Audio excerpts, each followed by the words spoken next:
Oh saudara-saudaraku, sama halnya dengan Tuhan kita, dengan Allah kita Yesus Kristus. Sekotor-kotor apapun kehidupan kita yang dikotori dengan dosa, kalau kita sungguh-sungguh benar-benar datang pada Tuhan, maka Dia membersihkan kita dari kotoran dosa itu. Shalom. Damai di hati. Ya, kita tentu bersyukur, berterima kasih kepada Tuhan Allah Yesus Kristus yang senantiasa menyertai, melindungi dan memberkati kehidupan Bapak Ibu saudara-saudara sekalian, sehingga di Sabat ini kita boleh diberikan kesempatan lagi untuk beribadah, menyembah dan memuliakan nama Tuhan. Kenapa saudara dan saya harus datang ke gereja? Kenapa saudara dan saya harus datang beribadah? Itu adalah perintah Tuhan bagi saudara dan saya sebagai orang yang telah ditebus oleh darah Kristus melalui kematian Yesus di atas tiang kayu salib.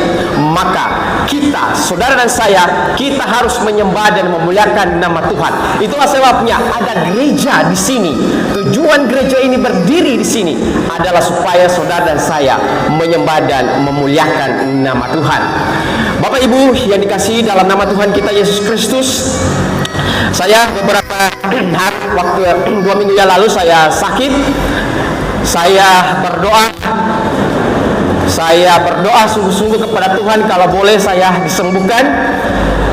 Dan puji Tuhan, pada saat ini saya bisa berdiri untuk menyampaikan firman Tuhan. Walaupun suara saya ada serak-serak sedikit, mohon maaf, itu akibat dari flu.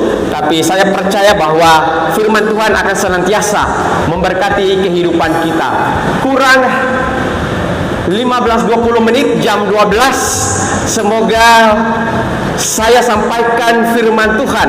Roti hidup yang saya sampaikan ini boleh tidak terlalu lama, sehingga Bapak Ibu bisa menyerapnya dan menerapkannya dan mempraktekannya di dalam kehidupan kita sehari-hari. Judul renungan saya khotbah pada saat ini saya sampaikan adalah Jehovah Nisi. Jehovah Nisi ini adalah panggilan Allah oleh orang Israel dengan menggunakan bahasa Ibrani, Jehovah Nisi, yang artinya adalah Tuhan adalah panjiku. Bapak Ibu yang dikasihi di dalam nama Tuhan kita Yesus Kristus, kita memang sudah seharusnya selalu mengandalkan Tuhan di dalam kehidupan kita. Sudah seharusnya saudara dan saya harus menganggap bahwa Tuhan ada di pihak kita di dalam setiap peperangan-peperangan melawan daging dan roh. Maka ketika dalam peperangan itu, pada saat kita menjadi umat pemenang, maka kita harus berkata, Tuhan adalah panjiku. Dia adalah Jehovah Nisi. Dia adalah Tuhan yang selalu ada di pihakku dan selalu memberkatiku. Kenapa? Karena ada power of unity, ada kesatuan di dalam kebersamaan. Kalau tidak ada persatuan di dalam umat-umat Tuhan, maka pasti ada tercerai-berai. Iblis akan gampang masuk untuk apa? Menjatuhkan saudara, sehingga kita bisa keluar daripada zona kebenaran. Bapak Ibu yang dikasihi di dalam nama Tuhan kita Yesus Kristus, kalau kita buka dalam Keluaran 17 ayat 1 sampai ayatnya yang ke-7 adalah berbicara tentang orang Israel. Orang Israel pada saat mereka pada saat keluar dari Mesir, lalu mereka sampai di Masa dan Meriba. Pada saat mereka sampai di Masa dan Meriba, dalam Keluaran 17, namun sebelum kita masuk pada Keluaran 17, kita akan mendahului dengan Keluaran pasal 15. Keluaran pasal 15 ayatnya yang ke-12 dan 17 ayatnya yang ke-10, yaitu di mana bangsa Israel melewati Laut Merah dan berkemah di Rafidim. Nah, ini adalah perjalanan mereka mulai dari saat mereka keluar dari Mesir, lalu perjalanan mereka dengan begitu waktu yang begitu panjang selama 40 tahun, baru mereka bisa tiba di Kanaan. Tetapi padahal kalau kita lihat skema melalui peta ini, boleh ditekan ya. Mulai dari Egypt ini adalah Mesir. Dari Mesir ini bisa mereka melakukan perjalanan sampai di Kanaan ini hanya melalui satu garis lurus saja. Tetapi Tuhan membawa mereka berputar-putar sampai 40 tahun baru tiba di Kanaan. Itu adalah satu pembelajaran bagi orang Israel supaya mereka ini menjadi umat yang tetap setia kepada Allah. Lalu dalam perjalanan mereka, orang Israel ketika mereka tiba di Masa dan Meriba dalam Keluaran 17 ayat 1 sampai ayatnya yang ke-7. Kemudian berangkatlah segenap jemaah Israel dari padang gurun Sin, berjalan dari tempat persinggahan yang ke tempat persinggahan sesuai dengan titah Tuhan. Lalu berkemalah mereka di Rafidim, tetapi di sana tidak ada air untuk diminum bangsa itu. Ayat yang kedua, jadi mulailah mereka itu bertengkar dengan Musa. Kata mereka, berikanlah air kepada kami supaya kami dapat minum. Tetapi Musa berkata kepada mereka, mengapa kamu bertengkar dengan aku? Mengapa kamu mencobai Tuhan? Saudara yang dikasihi dalam Tuhan, singkat cerita yang dialami oleh orang Israel adalah saat mereka kehausan, maka mereka meminta agar memperoleh air supaya mereka bisa dapat minum.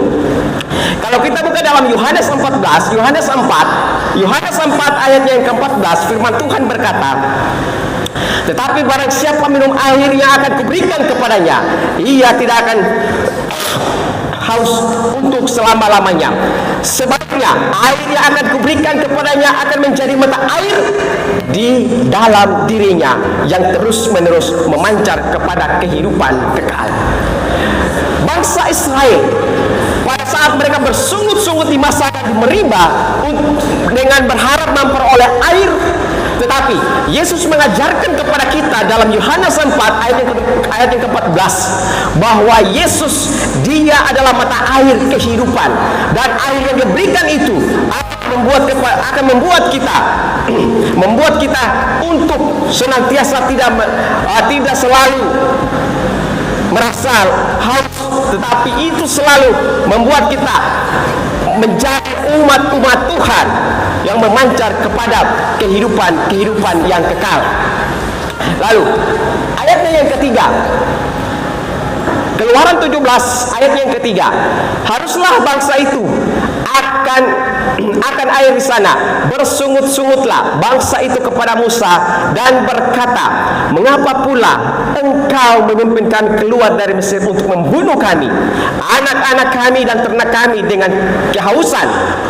Lalu berseru-serulah Musa kepada Tuhan, katanya, apakah yang akan kulakukan kepada bangsa ini sementara lagi mereka akan melempari aku dengan batu? Ayatnya yang kelima, berfirman Tuhan kepada Musa, berjalanlah di depan bangsa itu dan bawalah beserta engkau beberapa orang dari antara para tua-tua Israel. Bawalah juga di tanganmu tongkatmu yang kau pakai memukul sungai Nil, dan pergilah. Maka aku akan berdiri di sana di depanmu di atas gunung batu di Horeb. Haruslah kau pukul gunung batu itu, dan dari dalamnya akan keluar air sehingga bangsa itu dapat minum. Demikianlah diperbuat Musa di depan mata tua-tua Israel. Lalu di ayatnya yang ke-7, dinamailah tempat itu Masa dan Meriba, oleh karena orang Israel telah bertengkar dan oleh karena mereka telah mencobai Tuhan dengan mengatakan, adakah Tuhan di tengah-tengah kita atau tidak. Nah, dari dua kata ini, Masa dan Meriba. Masa itu artinya adalah menguji, sedangkan meriba adalah perselisihan. Kadang-kala dalam kehidupan kita Tuhan senantiasa menguji kita, apakah kita percaya Tuhan ada di tengah-tengah kehidupan kita, apakah Tuhan ada di tengah-tengah penderitaan dan kesusahan kita. Saudara dan saya harus percaya bahwa Tuhan sekali-kali tidak pernah membiarkan kita. Keluaran 17 ayat yang ke-1 sampai ayat yang ke-7 adalah berbicara tentang pada saat orang Israel mengharapkan air. Lalu kita langsung masuk pada Keluaran 17 ayatnya yang ke-8 sampai ayatnya yang ke-10. Keluaran 17 ayat 8 sampai ayatnya yang ke-10. Ini perjalanan mereka selanjutnya ketika mereka masih ada di masa dan meriba. Lalu pada saat sudah selesai minum, maka mereka melanjutkan perjalanan mereka dalam Keluaran 17 ayat 8 sampai ayat yang ke-10. Ini adalah ayat yang pertama kali menceritakan orang Israel memulai dengan peperangan. Lalu datanglah orang Amalek dan berperang melawan orang Israel di Rafidim. Musa berkata kepada Yosua, pilihlah orang-orang bagi kita, lalu keluarlah berperang melawan orang-orang Amalek. Besok aku akan berdiri di puncak bukit itu dengan memegang tongkat Allah di tanganku. Saudaraku yang dikasihi dalam nama Tuhan kita Yesus Kristus, saat orang Israel dihadapkan dengan sebuah pertempuran, dengan peperangan melawan bangsa Rafidim, bangsa Amalek, melawan bangsa Amalek untuk berperang.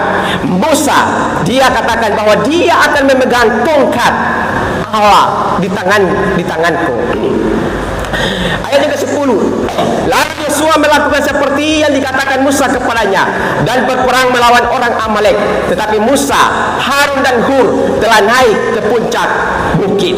Mereka berada di atas puncak bukit itu untuk menyaksikan peperangan yang terjadi. Tetapi ada rencana Tuhan yang Tuhan mau tunjukkan kepada Musa.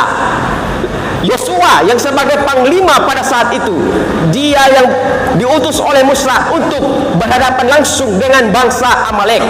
Tahukah Anda bahwa di dalam Keluaran 17 ayat yang ke-9 ada kata tongkat Allah di tanganku. Apakah tongkat itu, Bapak Ibu Saudara-saudara? Dalam Ibrani 1 ayat yang ke-8, Ibrani 1 ayat yang ke-8 mengatakan bahwa tongkat Allah itu adalah kebenaran. Orang Israel sebagai bangsa umat pilihan Tuhan, oleh karena mereka punya kebenaran, mereka adalah bangsa yang dipilih oleh Tuhan. Karena kebenaran itu yang berisikan tentang Allah, tentang hukum-hukum Allah, maka mereka itulah menjadi umat pilihan Tuhan. Bapak Ibu Saudara-saudara yang dikasihi dalam nama Tuhan kita Yesus Kristus, kita semua ini memiliki tongkat kebenaran Allah. Ibrani 1 ayatnya yang ke-8. Kita punya kebenaran, saudara punya kebenaran yang ada di dalam Alkitab. Maka Tuhan ajarkan bagi kita untuk menyampaikan kebenaran itu kepada orang lain. Bapak Ibu yang diberkati di dalam nama Tuhan kita Yesus Kristus, jangan biarkan kebenaran yang saudara punya itu saudara hanya simpan bagi hidup saudara, tetapi saudara bagikan kebenaran itu bagi orang lain, supaya mereka juga mengetahui, mengenal kebenaran Alkitab, sehingga pada dasarnya mereka menjadi umat-umat Tuhan yang dipersiapkan untuk kedatangan Yesus yang kedua kali. Ketika kita memiliki kebenaran Allah yang merupakan firman Tuhan, Alkitab yang menuntun kehidupan kita, saudara dan saya ditugaskan untuk senantiasa bersaksi untuk menginjil bagi banyak orang. Saudaraku, saya mau katakan, tidak ada pekerjaan yang paling istimewa di atas muka bumi ini selain memberitakan Injil, selain membawakan misi Allah kepada banyak-banyak orang. Sampaikan kebenaran yang saudara punya itu, sampaikan bagi orang-orang yang ada di dalam rumah tanggamu. Saya salah satu buktinya bahwa saya boleh dibahas karena kebenaran yang saya sampaikan. Nah, saudaraku yang dikasihi dalam nama Tuhan kita Yesus Kristus, Keluaran 17 ayat yang ke-10, lalu Yosua melakukan seperti yang dikatakan Musa kepadanya dan berperang melawan orang Amalek. Tetapi Musa dan Harun dan Hur telah naik ke puncak-puncak bukit. Mereka ada di atas puncak bukit. Tujuannya adalah apa? Keluaran 17 ayat yang ke-11. Dan terjadilah apabila Musa mengangkat tangannya, lebih kuatlah Israel. Tetapi apabila ia menurunkan tangannya, lebih kuatlah Amalek. Dia berada di atas puncak. Dia berada di atas puncak bukit. Dia berada di atas puncak bukit. Lalu apa yang dia lakukan? Kedua tangannya terangkat di atas. Kalau kedua tangannya tetap terangkat di atas, maka orang Israel menang di dalam peperangan. Tetapi kalau Musa tangannya, kalau Musa dia menurunkan tangannya, maka lebih kuatlah Amalek. Apa pelajarannya dengan mengangkat kedua tangan di atas, Bapak Ibu Saudara-saudara? Para ahli Yahudi dan bapak-bapak gereja, para reformator dan para banyak komentar Alkitab, para komentar Alkitab yang modern zaman sekarang menganggap bahwa dengan mengangkat tangan adalah tanda satu sikap berdoa. FD Nicholas dalam SDA Seventh-day Adventist Bible Commentary volume 1, dia katakan apa? Dengan mengangkat kedua tangan di atas, itu berarti itu adalah tanda atau sikap berdoa. Kalau Musa dia kencang dengan berdoa, kalau Musa tetap mempertahankan kedua tangannya di atas, maka makin kuatlah orang Israel di dalam peperangan. Tapi kalau dia lemah di dalam berdoa, maka lebih kuatlah orang Amalek. Pelajaran apa yang bisa kita ambil melalui kisah ini, Bapak Ibu Saudara-saudara? Jangan pandang enteng dengan berdoa. Berdoa punya kuasa yang paling besar. Berdoa itu bisa menobatkan seorang penjahat pun sekalipun dia bisa bertobat. Kalau saudara dan saya berdoa dengan sungguh-sungguh, berdoa itu bisa memenangkan satu jiwa. Kita berdoa dengan sungguh-sungguh, Bapak Ibu, mujizat terjadi. Adalah statement mengatakan bahwa jangan berhenti berdoa sebelum engkau melihat jawaban doa yang ada di depanmu. Makanya di dalam Lukas 8 ayatnya yang pertama, di mana Yesus mengajarkan kepada murid-muridnya untuk jangan lalai atau jemu-jemu di dalam berdoa. Bapak Ibu Saudara-saudaraku yang diberkati di dalam nama Tuhan kita Yesus Kristus, 1 Tesalonika 5 ayat yang ke-17 selalu mengingatkan kepada kita melalui Rasul Paulus untuk tetap senantiasa berdoa. Senantiasa berdoa. Inilah jamku berdoa, sungguh senanglah rasanya. Oh haleluya, Bapak Ibu Saudara-saudara. Berdoa ada kuasa, ada jawaban ketika saudara sungguh-sungguh datang pada Tuhan. Dan ingat, jawaban yang paling indah atas doa kita yaitu kehendak Tuhan yang terjadi bagi kita. Biarkan kehendak Tuhan yang terjadi. Makna daripada angkat tangan itu adalah tanda di mana saat masalah menimpa dengan hidup kita, angkatlah kedua tanganmu dan berdoa kepada Bapa di sorga. Jangan biarkan titik-titik dosa itu menghalangi kita untuk datang pada Tuhan. Seorang bapa ketika melihat anaknya bermain lumpur, sudah pasti dia penuh dengan kotoran. Apakah anaknya tidak akan datang merangkul dia dan membersihkan dia? Oh, saudara-saudaraku, sama halnya dengan Tuhan kita, dengan Allah kita Yesus Kristus. Sekotor-kotor apapun kehidupan kita yang dikotori dengan dosa, kalau kita sungguh-sungguh benar-benar datang pada Tuhan, maka Dia membersihkan kita dari kotoran dosa itu. Dalam Yesaya 1 ayat 8, dia bilang apa? Walaupun dosamu merah seperti kermisi, tapi diputihkan seperti salju. Bapak Ibu yang dikasihi di dalam nama Tuhan kita Yesus Kristus,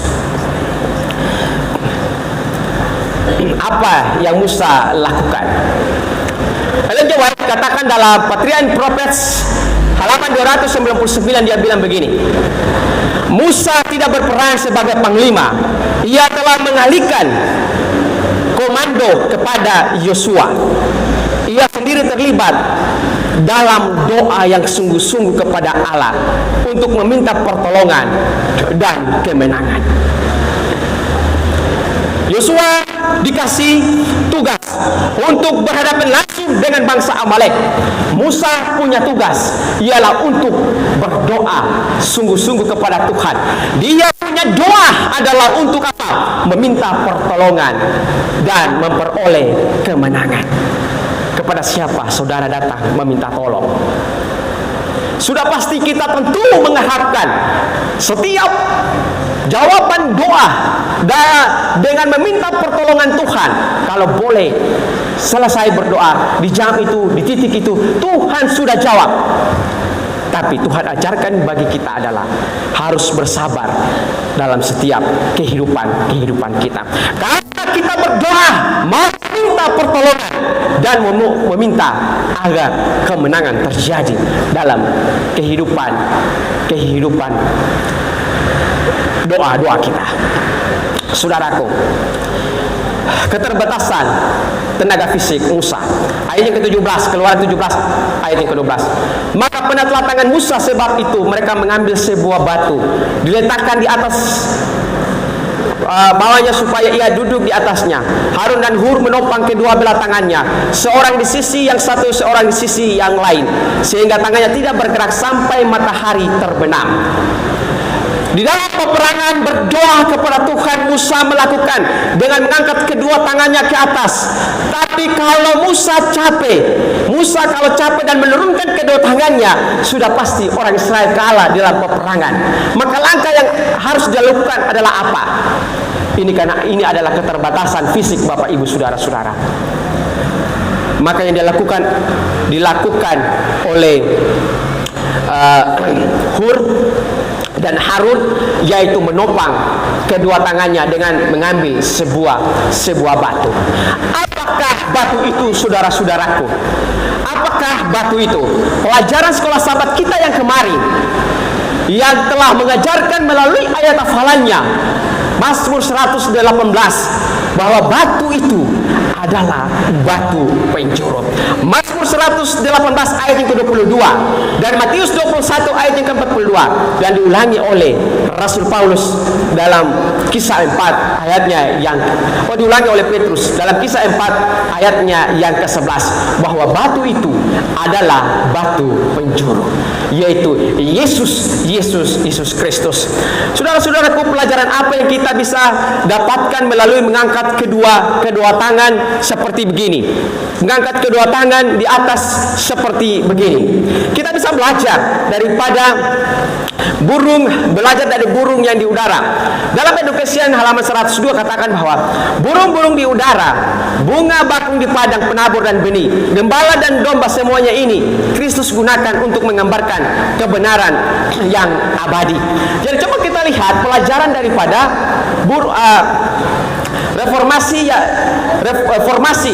formasi V yang dilakukan oleh burung ini pada saat mereka terbang. Lalu timbul pertanyaannya adalah what is V? What is V? Singkat jawabannya adalah V itu adalah victory, kemenangan yang saudara dan saya bisa miliki dan bisa kita raih. Nah, formasi V ini dalam flying in yang digunakan oleh tentara ini adalah untuk mempermudah mereka di dalam peperangan. 1 Yohanes 5 ayat yang keempat. Dan inilah kemenangan yang mengalahkan dunia, yaitu iman kita. Mengapa angsa terbang dengan membentuk formasi V? Satu adalah untuk meningkatkan kemampuan terbang angsa hingga 71%. Ingat bahwa Tuhan menggunakan berbagai burung, bunga bakung di padang, penabur benih, gembala, domba, semuanya ini Kristus gunakan untuk menggambarkan kebenaran yang abadi. Tuhan menggunakan burung ini dengan formasi V ini mengajarkan kepada kita bahwa saudara dan saya harus lebih banyak berserah diri kepada Tuhan. Formasi V ini dia bilang bahwa dari burung yang telah diadopsi oleh Angkatan Udara Amerika Serikat sejak Perang Dunia Kedua untuk mengadakan penyergapan terhadap musuh, membom dan melakukan manuver udara. Jadi peneliti NASA terbang dengan formasi V, yaitu menghemat penggunaan aftur sampai 15%. Jadi ini adalah keuntungan ketika formasi terbang pesawat yang dimiliki oleh tentara Amerika. Nah, dalam formasi V ini mengajarkan kepada kita bahwa jika yang di depan sudah capek karena lebih banyak diterpa angin kencang, ia segera pindah ke belakang, dan angsa yang kedua dengan rela segera mengambil alih kendali komando. Jadi angsa yang terbang dengan menggunakan formasi V ini ialah dengan satu tujuan. Ketika pemimpin yang di depan ini saat dia diterpa dengan angin kencang, maka dia akan pindah ke belakang, dan angsa yang kedua rela untuk mengambil alih komando yang ada di depan. Jadi melalui peristiwa kisah ini, maka kita bisa lihat supporting power dalam pelajaran ini. Keluaran 17 ayat yang ke-15 sampai ayat yang ke-16. Ketika Musa capek, Harun dan Hur menopang tangannya menghadapi bangsa Amalek.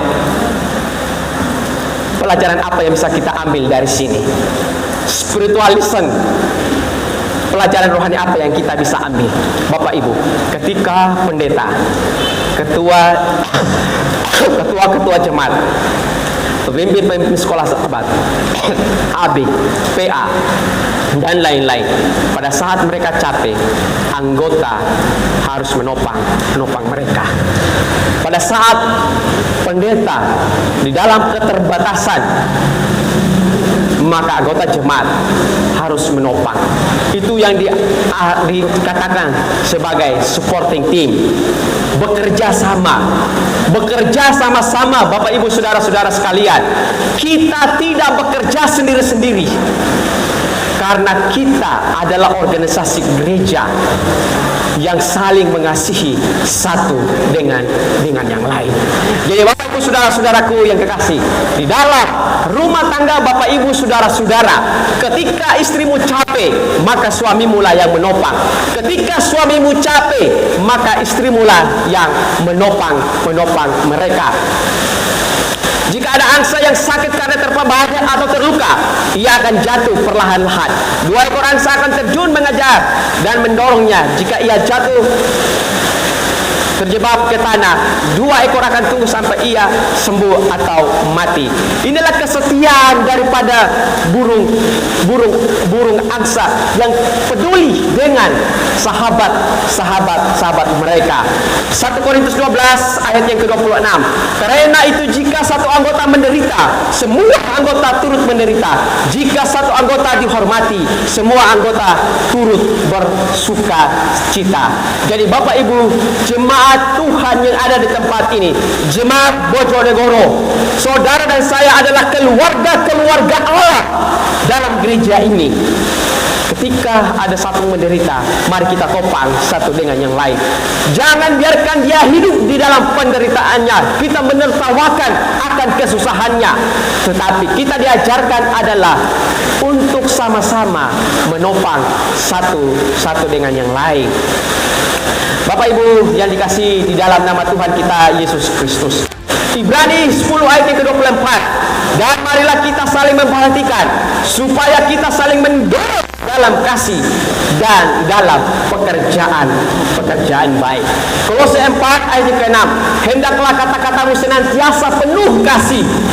Kata-kata kita adalah lembut, tapi ada unsur tegas. Maju terus, jangan menyerah, sabar dan tenang. Kata Bapak Ibu saudara-saudara, setiap ucapan, kalimat, kata-kata kita adalah kalimat yang lembut yang membawa berkat bagi banyak orang. Saudara-saudara yang dikasihi di dalam nama Tuhan kita Yesus Kristus. Ibrani 10 ayat yang ke-24.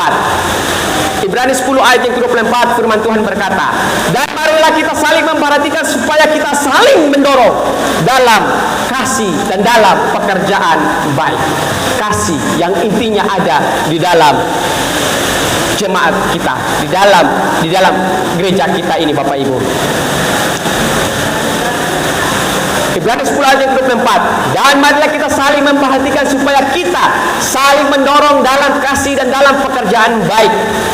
Kalimat yang tidak harus kita keluarkan, harsh words, adalah kalimat-kalimat yang kasar, kalimat-kalimat yang pedas, kalimat-kalimat yang cercaan, dendam, menghina.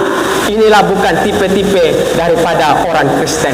Ini bukan tipe-tipe dari pengikut Tuhan. Ingat saudara-saudaraku, ini harsh words, kalimat-kalimat yang tidak perlu kita keluarkan, kalimat-kalimat yang tidak harus kita ucapkan bagi seseorang, adalah kalimat yang kasar, pedas, cercaan, dendam, dan menghina. Itu bukan tipe dia sebagai umat Tuhan. Saudara-saudaraku yang dikasihi di dalam nama Tuhan kita Yesus Kristus. Keluaran 17 ayatnya yang ke-13. Keluaran 17 ayatnya yang ke-13. Apa yang terjadi? Amalek kalah dalam peperangan. Keluaran 17 ayat yang ke-13. Demikianlah Yosua mengalahkan Amalek dan rakyatnya dengan mata pedang. Apa itu mata pedang? Apa itu mata pedang? Efesus 6 ayat yang ke-17. Mata pedang itu adalah firman Tuhan. Amin Bapak Ibu.